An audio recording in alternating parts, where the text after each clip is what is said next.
اچھا، یہ خیر خواہی کا جذبہ صرف مسلمان کی شان نہیں ہے، یہ انسان کی شان ہے. جو بھی سلیم العقل انسان ہوگا نا، اس کے اندر بھی خیر خواہی ہوگی. ہم نے دیکھا کئی مرتبہ کافروں کے اندر بھی خیر خواہی ہوتی ہے، چونکہ وہ انسان اچھے ہوتے ہیں، گو ایمان سے محروم ہوتے ہیں، مگر بائی نیچر انسان اچھے ہوتے ہیں تو وہ بھی خیر خواہی کو پسند کرتے ہیں. ایک کافرہ عورت کا میں واقعہ آپ لوگوں کو سناتا ہوں، پھر میں بات کو مکمل کروں گا. ایک عورت تھی جو 60s میں تھی، یعنی اس کی عمر تھی کوئی 65 سال. اچھی ایجڈ عورت ہو جاتی ہے. وہ ریٹائر ہوئی تو اس کو $4-5 لاکھ پروویڈنٹ فنڈ ملا، بینیفٹس ملے جو ریٹائرمنٹ کے ہوتے ہیں، اور وہ اپنی ریٹائرمنٹ لائف گزار رہی تھی. بڑی گاڑی اس نے رکھی ہوئی تھی، 4 ویلر ڈرائیو. ایک دفعہ وہ سفر سے کہیں سے آ رہی تھی کہ اچانک اس کی گاڑی کا ٹائر پنکچر ہوا تو اس کو گاڑی ایک طرف کو پل کرنی پڑی. اب وہ گاڑی سے باہر نکلی، اس نے دیکھا کہ ٹائر پنکچر ہو گیا ہے تو ٹائر بدلنا پڑے گا. لیکن بڑی گاڑی کا ٹائر وزنی بھی ہوتا ہے اور اکیلے بندے کا اس کو ریپلیس کرنا مشکل بھی ہوتا ہے. پھر وہ تو عورت ذات تھی، عورت کمزور ہوتی ہے، نہیں کر سکتی. تو وہ کھڑی سڑک کے کنارے آنے والی گاڑیوں کو روک رہی تھی کہ کوئی بندہ رکے اور میری ہیلپ کر دے. اور چونکہ دن کا ٹائم تھا، سورج خوب گرمی برسا رہا تھا، لوگ مصروف تھے، تو آنے والی گاڑی تیز آ رہی تھی اور جا رہی تھی، کوئی رک نہیں رہا تھا. گڈ 1 آور اس عورت کو دھوپ کے اندر کھڑا ہونا پڑا. اب 1 گھنٹہ دھوپ میں کھڑا ہونے کی وجہ سے اس کو پسینہ بھی آیا ہوا، اور اس کی جلد جو تھی وہ ایسے سرخ ہو گئی جیسے جلد جل جاتی ہے گرمی کی وجہ سے. برا حال گرمی سے اس کا، اور کوئی اس کی مدد کے لیے رک نہیں رہا، تو پریشان بھی بڑی تھی. بڑی دیر کے بعد ایک لڑکا تھا جس کی عمر 30s میں تھی، یعنی 30-32 سال اس کی عمر تھی لڑکے کی. اس نے گاڑی کو روکا اور اس نے پوچھا کہ آپ نے مجھے کیوں روکا ہے؟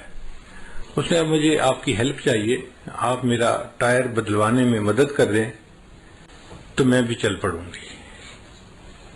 لڑکے نے گاڑی روکی، باہر آیا. اس نے عورت کو دیکھا کہ بھئی اس کو اتنا پسینہ آیا ہوا ہے اور دھوپ میں کھڑے رہنے کی وجہ سے حالت اس کی بری ہوئی ہے. تو اس نے اس کو کہا کہ دیکھیں، میری گاڑی کا اے سی چل رہا ہے، آپ گاڑی کی اگلی سیٹ پہ جا کر بیٹھ جائیں اے سی میں، آپ کا پسینہ بھی خشک ہو جائے گا اور آپ کو تھوڑا آرام بھی مل جائے گا. اور میں نوجوان ہوں، میں اکیلا یہ ٹائر چینج کر لیتا ہوں، میرے لیے کوئی مسئلہ نہیں. چنانچہ وہ عورت اس کی گاڑی میں اگلی سیٹ پہ آ کے بیٹھ گئی اور لڑکا اس عورت کی گاڑی کا ٹائر چینج کرنے لگ گیا. اب یہ عورت جب ذرا ٹھنڈی جگہ پر بیٹھی، طبیعت بحال ہوئی، تو اس نے دیکھا کہ لڑکا بہت مشقت کے ساتھ گاڑی کا ٹائر چینج کر رہا ہے. تو اس کے دل میں احساس ہوا کہ یہ نوجوان بچہ ہے اور اس نے میری خاطر اتنی تکلیف اٹھائی، مجھے آرام دیا اور خود اکیلے تکلیف اٹھائی. یہ مجھے بھی کہہ سکتا تھا کہ مجھے ہیلپ کرو تو میں ہیلپ کرتی. مجھے اس نے ایئر کنڈیشن جگہ پہ بٹھا دیا اور خود دھوپ میں لگا ہوا ہے کام کرنے. تو اگر یہ ٹائر بدل دے گا نا تو میں اس کو $200-300 گفٹ دے دوں گی تاکہ اس کا بھی فائدہ ہو جائے. خیر کچھ دیر لگی، لڑکے نے ٹائر چینج کر دیا. اس نے آ کے کہا اس کو کہ ٹائر میں نے بدل دیا ہے، اب آپ اپنی گاڑی پہ جا سکتی ہیں. اس عورت نے $200-300 جیب سے نکالے اور لڑکے کو آ کے یہ میری طرف سے گفٹ لے لو. اس نے کہا نہیں، میں گفٹ نہیں لیتا. بس اس نے پوچھا کیوں نہیں لیتے؟ اس لڑکے نے آگے سے جواب دیا، it is objective of my life to help others. It is objective of my life to help others. When I help someone I feel happy. یہ جو مجھے خوشی ملتی ہے نا کسی کی مدد کر کے، بس میرا ریوارڈ یہی کافی ہے، مجھے آپ سے $200-300 نہیں چاہیے. اب وہ عورت اپنی گاڑی میں آئی اور چل پڑی، مگر اس کے ذہن میں یہی فکر گھوم رہا تھا، It is objective of my life to help others. When I help someone, I feel happy. اور وہ سوچ رہی تھی کہ دنیا میں ایسے بھی انسان ہوتے ہیں کہ جو دوسروں کی ہیلپ کر کے خوش ہوتے ہیں. حیران ہو رہی تھی. اب گاڑی جب اس نے چلائی تھوڑی دیر بعد اس کو فیل ہوا کہ مجھے تو بہت پیاس لگی ہوئی ہے اور بھوک بھی لگی ہوئی ہے. اس نے سوچا اچھا جو نیکسٹ ایگزٹ آئے گا نا تو میں اس پہ گاڑی کو باہر نکالوں گی موٹر وے سے, اور جو ریسٹورینٹ ملا اس پہ میں کھانا کھاؤں گی اور پھر سفر شروع کروں گی. چنانچہ نیکسٹ ایگزٹ پہ اس نے گاڑی باہر نکالی اور قریب میں کوئی ریسٹورینٹ تھا, وہاں اس نے گاڑی پارک کی اور جا کے کھانے کے لیے بیٹھ گئی.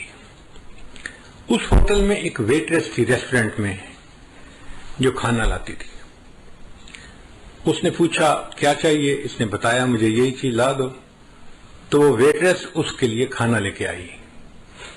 جب اس نے اس کے آگے کھانا لگایا نا, اب اس دوران یہ عورت یہی بیٹھی سوچ رہی تھی کہ اس لڑکے نے کتنا اچھا جواب دیا.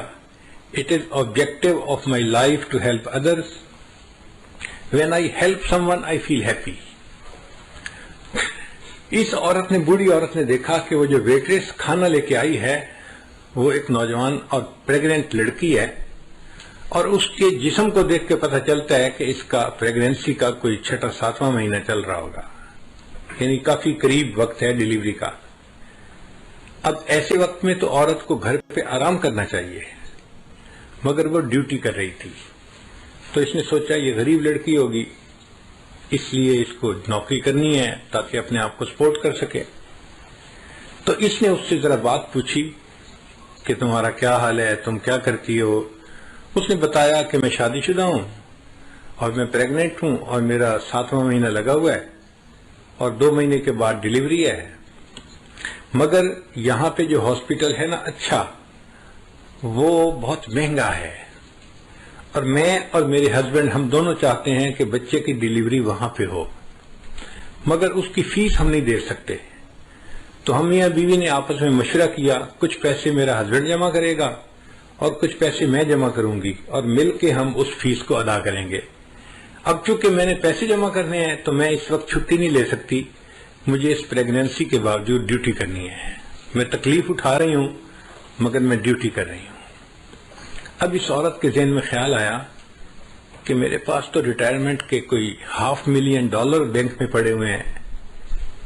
اب $500,000 فالتو پڑے ہیں, اگر میں اس لڑکی کو اس کے ڈیلیوری کے اس کی فیس دے بھی دوں تو مجھے کوئی فرق نہیں پڑتا, مگر اس کے لیے آسانی ہو جائے گی اور یہ بچی اپنے گھر پہ آرام کرے گی. اس نے اس سے پوچھا کہ ہاسپٹل کی فیس کتنی ہے. اس نے کہا جی $5,000. اس نے $5,000 کا چیک لکھا اور ایک لفافے میں ڈال کے نا کھانا کھانے کے بعد اس ویٹریس کو ٹپ دی اور کہا کہ یہ میری طرف سے گفٹ ہے, لیکن اس کو آپ نے یہاں نہیں کھولنا, گھر جا کے کھولنا ہے. اس نے جیب میں ڈال لیا, ٹھیک ہے میں گھر جا کے کھولوں گی. اب یہ بوڑھی عمر کی عورت اپنے گھر واپس آ گئی اور وہ نوجوان ویٹریس جو تھی وہ اپنے گھر گئی ڈیوٹی کے بعد. جب گھر گئی تو اس کا ہسبینڈ جو تھا وہ ایک بزنس ٹرپ پہ گیا ہوا تھا دوسرے شہر, اور وہ واپس آ چکا تھا. چنانچہ اس ویٹریس نے اپنے گھر میں کھانا لگایا اور خاوند کے ساتھ بیٹھ کے کھانا کھانے لگی. اب کھانے کے دوران دونوں میاں بیوی آپس میں ڈسکس کرنے لگے کہ کتنا ٹائم رہ گیا بچے کی ڈیلیوری کا. اس نے بتایا کہ الٹرا ساؤنڈ کرنے والی ڈاکٹر نے اس تاریخ کو بچے کی ڈیلیوری کا ٹائم بتایا ہے. تو خاوند نے کہا کہ اچھا پھر ہمیں پیسے تیار رکھنے چاہیے, چونکہ ہاسپٹل والوں کو تو پہلے پیمنٹ کرنی پڑتی ہے پھر وہ بندے کو ایڈمٹ کرتے ہیں, تو کیا تمہارے پاس پیسے جمع ہو گئے. لڑکی نے کہا ہاں میرے پاس بھی کچھ پیسے جمع ہو گئے ہیں, تو میں بھی کنٹریبیوٹ کروں گی, آپ بھی کریں گے اور ہم دونوں مل کے بل پے کر دیں گے. اس دوران اس لڑکی کو خیال آیا کہ آج ایک عورت کھانا کھانے آئی تھی اور اس نے مجھے گفٹ بھی دیا تھا. تو اس نے اپنے ہسبینڈ کو بتایا کہ آج ایک عورت نے مجھے گفٹ دیا تھا. اس نے پوچھا کیا گفٹ دیا تھا. اس نے کہا پتہ نہیں, وہ لفافہ جیب میں ہے کپڑے میں. اس نے کہا لے آؤ. تو نوجوان لڑکی گئی اور جیب سے وہ لفافہ لے کے آئی اور اس نے اپنے خاوند کو پکڑا دیا. اب جب خاوند نے اس لفافے کو کھولا تو اس کے اندر $5000 کا ایک چیک تھا۔ اب نوکری پیشہ بننے کے لیے یہ ایک بگ اماؤنٹ ہوتی ہے امریکہ میں، $5000 گفٹ مل جائے، لوگ تصور بھی نہیں کر سکتے۔ تو وہ لڑکا حیران ہو گیا کہ اچھا اس عورت نے تمہیں $5000 یعنی فل پیمنٹ جو تھی کیس کی وہ فل گفٹ کر دی۔ تو لڑکی نے کہا جی ہاں اس نے یہ گفٹ دیا ہے۔ تو لڑکے نے جب وہ چیک پڑھا نا تو اس چیک کے ساتھ ایک چھوٹی سی چٹ بھی لکھی ہوئی تھی، اور اس چٹ کے اوپر لکھا ہوا تھا "It is objective of my life to help others. When I help someone I feel happy." تو لڑکے نے وہ فقرہ پڑھا، یہ وہ لڑکا تھا جس نے اس عورت کے ٹائر کو چینج کیا تھا۔ اس نے اس عورت کی ہیلپ کی تھی اللہ کی خاطر، اور اللہ نے اس عورت کے دل میں ڈالا، اس نے اس کی بیوی کو $5000 کا چیک دے کے اس کو ہیلپ کر دیا تھا۔ What goes around comes around۔ ہم دوسروں کے ساتھ خیر خواہی کریں گے تو اس کے بدلے اللہ ہمارے ساتھ خیر خواہی کا معاملہ فرمائیں گے۔ خیر خواہ بندے کے ساتھ ہمیشہ خیر خواہی ہوتی ہے، کیونکہ اللہ اس کے ساتھ خیر خواہی کرتا ہے، کوئی اس کی بدخواہی کر ہی نہیں سکتا۔ اس لیے ہم انکنڈیشنل خیر خواہی کریں دوسروں کے ساتھ۔ ہمیں اس میں یہ نہ توقع کہ جی وہ تو ہمارے ساتھ خیر خواہی نہیں کرتا، ہم کیوں کریں؟ بھئی وہ کرتا ہے یا نہیں کرتا، ہم تو کریں نا۔ جب ہم کریں گے تو اللہ تعالیٰ اس کے بدلے ہمارے ساتھ بھی خیر خواہی کا معاملہ فرما دیں گے۔ تو ہمیں چاہیے کہ ہم اپنے اندر خیر خواہی کا جذبہ پیدا کریں اور ہر ایک کا بھلا سوچیں، ہر ایک کے ساتھ اچھا سلوک کریں۔ ویڈیو کے نیچے سبسکرائب کے بٹن پہ کلک کریں، بیل کے آئیکن پہ کلک کیجئے تاکہ ہر نئی ویڈیو کی نوٹیفیکیشن